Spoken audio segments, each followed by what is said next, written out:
Hello and welcome to Plastics News Radio. This episode is one of a series we recorded on location from the negotiations for a global plastics treaty in Paris. I'm Steve Tolikin, your host and a journalist at Plastics News. We went to the talks because this treaty could have a big impact on how we manufacture plastics, how we use it, and how we deal with its pollution.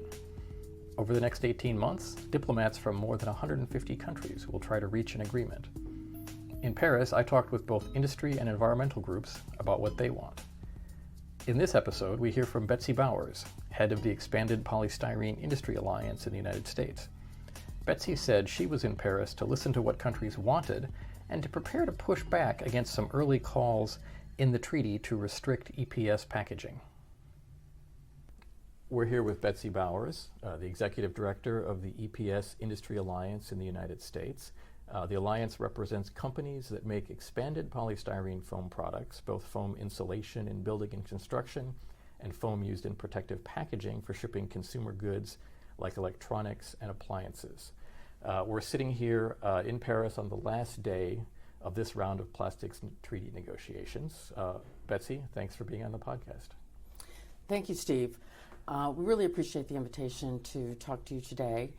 And the EPS Industry Alliance represents the North American EPS manufacturers, and most of our work is focused on the environmental aspects of our products, in production and in use and disposal.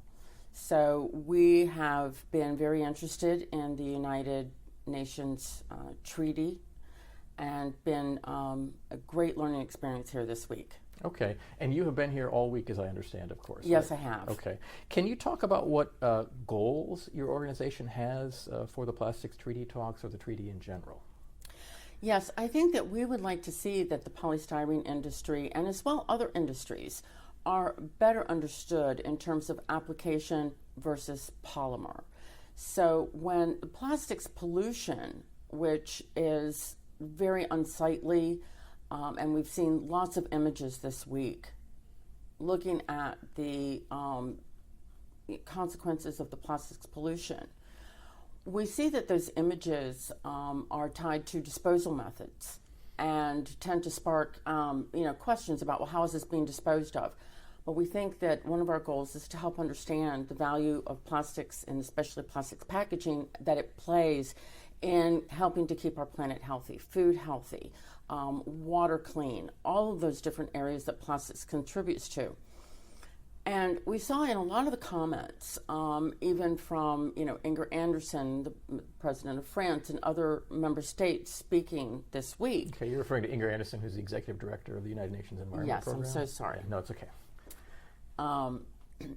That they have, commented on the value of plastics, and we're encouraged to see that. So one of our goals is to, especially for expanded polystyrene, is that there's an understanding of the application versus the polymer and then the disposal challenges that plastics are facing. Okay. As I've looked through the EPS industry's sort of submissions to the treaty process ahead of time, it seems like the EPS industry in particular is very concerned about one topic, which is this discussion at the treaty about having any agreement develop lists of problematic plastics that should be phased out of certain applications. And there have been some suggestions that EPS and polystyrene should be on those lists. I mean, there in particular was a UN science document late last year which classified PS and EPS as problematic or unnecessary.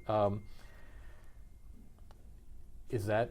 I imagine that's a concern for the that's a concern for your association. Do you feel like that is there something that the UN process is getting wrong in listing EPS on that list?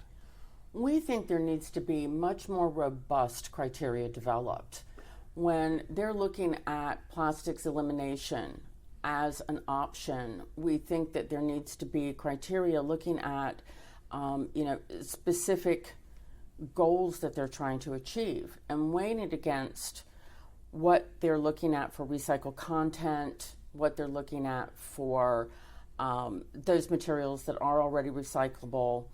So for example, in expanded polystyrene transport packaging, which is used extensively in food distribution, especially for fresh fish. those fish boxes are recyclable. And we know that Walmart is recycling their fish boxes, and so is Costco in Canada. And we've talked to the gentleman in Bentonville and Walmart who's recycling his fish boxes. So we're fairly certain that the alternative materials would not be recyclable because of the contamination. And that is something that we think everyone needs to be aware of when they're looking at all of the options to deal with the plastics prevention aspect of this treaty. When you look at, Environmental Protection Agency, US EPA data around polystyrene recyclability, the figures in the US EPA data are quite low. I mean, it shows negligible recycling, or I think that there's a sort of a catch-all category of PS packaging which has a 6% recycling rate. That suggests it's not being recycled very much, but are those figures accurate, or? The figures are accurate, but they have to be taken in context of what exactly that they cover. We had this discussion with the state of California relative to SB 54. And so when they're looking at recycling data for all polystyrene, and we're a part of that, our number gets greatly diluted. So in fact, in the United States and Canada, we're recycling over 40% based on the ISO definition, which includes commercial. Okay, it includes, for example, as I understand it, if Walmart receives a shipment and that is packaged in EPS and Walmart recycles that EPS, that number is included within the ISO figures and the figures you're citing. Yes. Okay. However, the EPA tends to be or is more focused on consumer waste and what's recyclable within the consumer waste. So I believe that they track commercial waste separately, but we do have recognition in different areas that expanded polystyrene is recyclable. There is a lot of work being done to promote food service recycling. The FDA in the United States, for example, does have some new regulations that provide for recycled content, and with the chemical recycling that is moving forward, there's a tremendous opportunity for food service packaging to be recycled as well. Okay. With regards to the consumer side of it, I mean, I live in the Northern Virginia suburbs of Washington, D.C., and I know your association is in the Maryland suburbs, and in the community I live in, we can't recycle, our EPS foam in our curbside. So if I buy a new printer for the home office or buy a piece of electronics, sometimes, if I have enough of it, I take it to your offices in Crofton, Maryland. It's about an hour drive. Isn't it problematic for me to have to do that in terms of calling it a material that is recyclable? I mean, that's a bit of a simplistic question, perhaps, but... I think that the terms for recyclable being tied strictly to the consumer may be a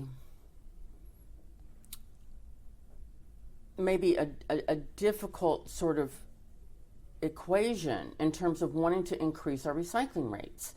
In our case, for the EPS industry, we have never endorsed subsidy. The recycling that we do stands on its own 2 feet. So we want to go and build a foundation for recycling that is based on the volumes we need to make this work long term. We have a benchmark going back to 1991 that has shown consistent and steady growth since then. We're recycling about 65,000 tons in Canada and the US, and that is a stable figure. It's not up and down each year.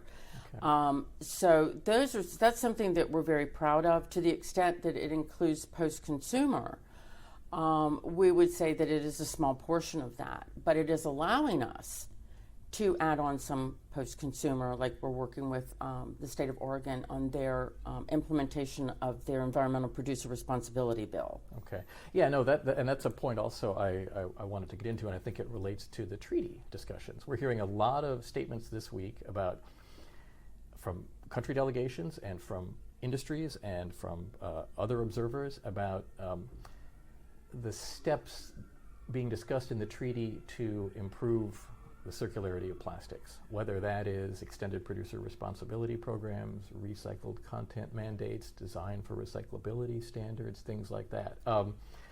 And you're mentioning EPR in Oregon. where does the EPS Association come down in terms of supporting measures like that? We just responded to Environment Canada. They've released a draft regulation looking at a mandatory 40% recycled content by 2030. And we're very encouraged that our industry feels confident it can meet those numbers. We think that in our case, where we are taking material back at a variety of different locations in the waste to volume, that we've got some feedstock continuity that we definitely have to take into account. And that's why where Canada has gone on a mass balance approach to incorporating recycled content, that's fantastic. If it's on an individual piece of material basis, that becomes a lot more challenging because it's difficult for our molders, our manufacturers, to secure the feedstock on a consistent basis. We're depending on others to do their part as well. Okay. So, as well as with, we very much support extended producer responsibility, and we are on record as supporting the Oregon bill and been working with them on their implementation. They have designated expanded polystyrene transport packaging as a recyclable material under their depot collection aspect of their EPR implementation. And we're very encouraged by that. Do you see programs like that having potential for the treaty, EPR programs, including depot systems like that? Do you see that as a potential element or point of discussion in the treaty going forward? I know that the treaty has talked about EPR, and we hope that they do explore that option in terms of looking at how the different nationalities might be able to implement them. We believe that there is guidance, overriding guidance is definitely needed to make these EPR programs work. Okay. So, we're obviously here on day 5 of these treaty negotiations, the last day of this round, barring something unusual happening. And it's been an interesting week. It's been a busy week.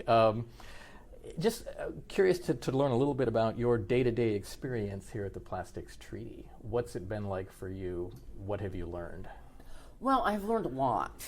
I think that it's important for us to understand the process for EPSI, to really understand what the member states need.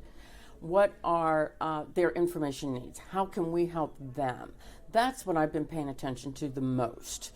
I think that I have definitely learned a lot about all of the different mindsets and solutions that they are getting ready to explore. And we see that in some of the sessions in the last couple of days, they have identified several intersessional follow-up action items that speak to the depth of information they're really having to address here. Yeah, these intersessional meetings, I guess, is where kind of the rubber will meet the road in terms of writing more detailed treaty language that they're going to present, I guess, at the next INC in Kenya. So do you see those intersessional discussions as very important also to the EPS industry? I do. And that's where I think that the scientific community has a huge role to play. And I have seen a lot of encouraging comments this week that is something that, although it's been talked a lot about in the past, through the discussions this week, I can see where that actually will come into play. Does the EPS industry plan to participate in future INCs? We do. We also understand that there may be an invitation for plastics industry representatives to be represented in some of the intersessional sessions, and we would definitely like to contribute to that if there's a role for us to play there as well. Okay. Well, great. Well, on that note, Betsy, we're approaching the end of our time here, but thank you very much for joining us. Thank you, Steve. I really appreciate the opportunity.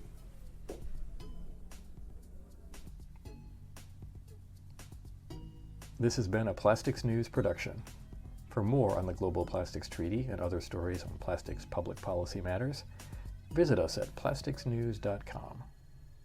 And thanks for listening.